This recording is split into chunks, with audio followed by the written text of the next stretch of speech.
4-year studies were initiated in an effort to systematically and empirically verify the affective states that are induced by the process of testification.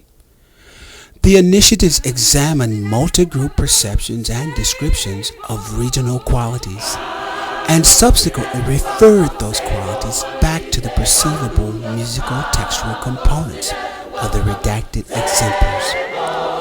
The exemplars were selected in consultation with activists who possessed first-hand experience with their traditional utilization as protest music.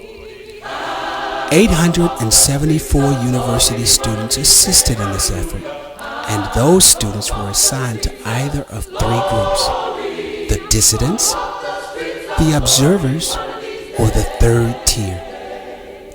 The investigator hypothesized that the general response pattern of the dissidents, the observers, and the third tier would provide a better understanding of the impact of participatory singing and empowerment songs on active participants, passive participants, and physically detached observers. The song was not for the people that was demonstrating and whatever they were singing, but we were singing to the people. So we marched down the street singing. That was to the whole community.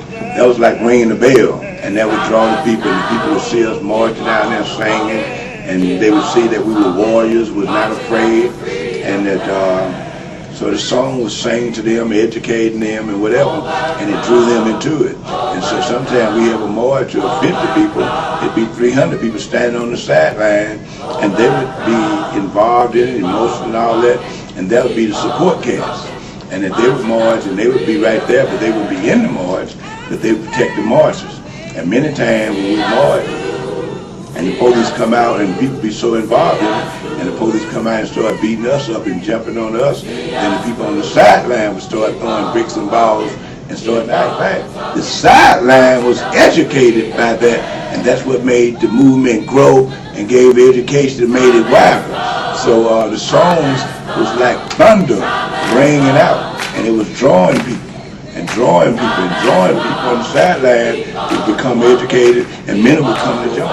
Who was on the sideline, they didn't see no speakers. All they saw was the march and was the singer and the heroic behavior of the people that was marching and using those songs to battle and fight, and that made heroes out of the people that was there doing the singing. Their songs were probably the most influential and the wild and touching people than any other aspect of the movement.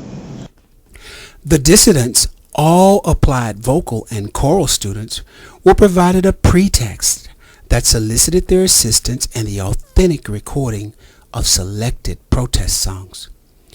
To facilitate the redaction of the exemplars and to emphasize and maximize the extant practices associated with their performance, the group was required to develop and implement their own strategies for redacting the songs. While the group was provided with an oral model to imitate and text for the songs, no additional oversight was provided during the redaction process. The dissidents were provided several weeks to redact or hammer out the exemplars, and subsequently convened to record them.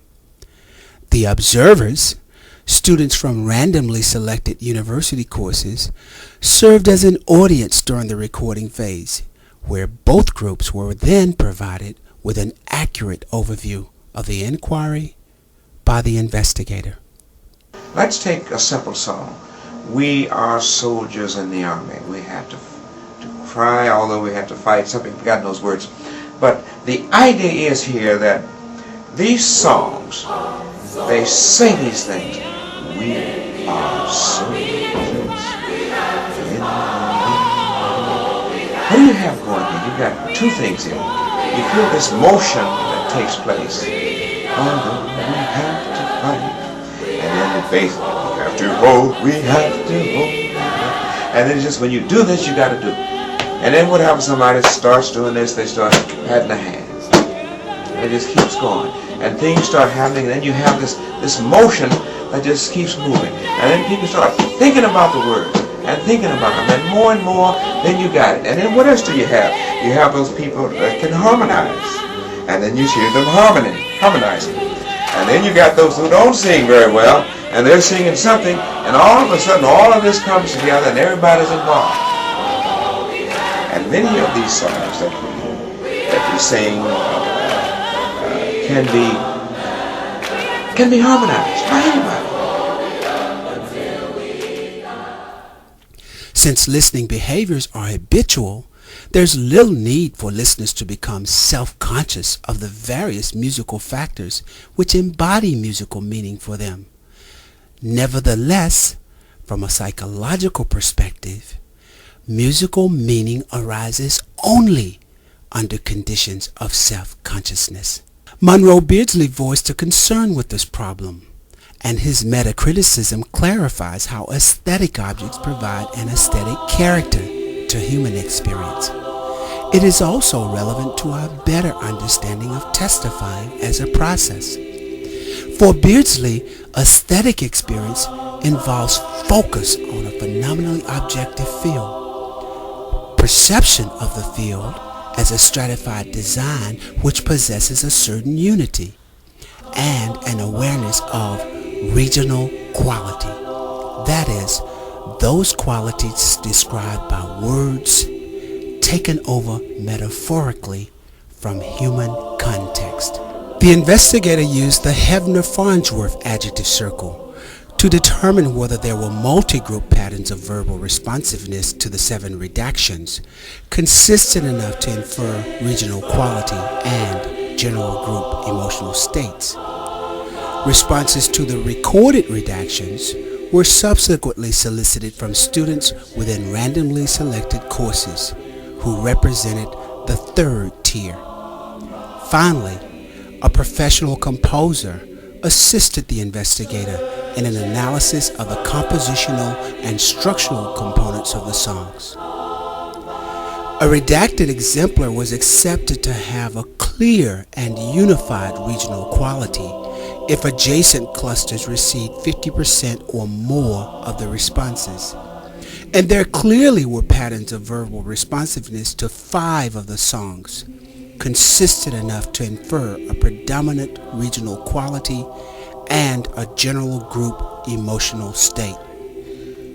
While 2 songs barely missed the 50% responsive rate, those responses equally clustered between categories A and H for both exemplars. Moreover, the response patterns were generally consistent between the 3 groups, with all of the exemplars soliciting at least 2 consistent group patterns. The investigator interpreted this finding as ample evidence of the ability of these songs to communicate across the demarcation of group membership and various participatory levels.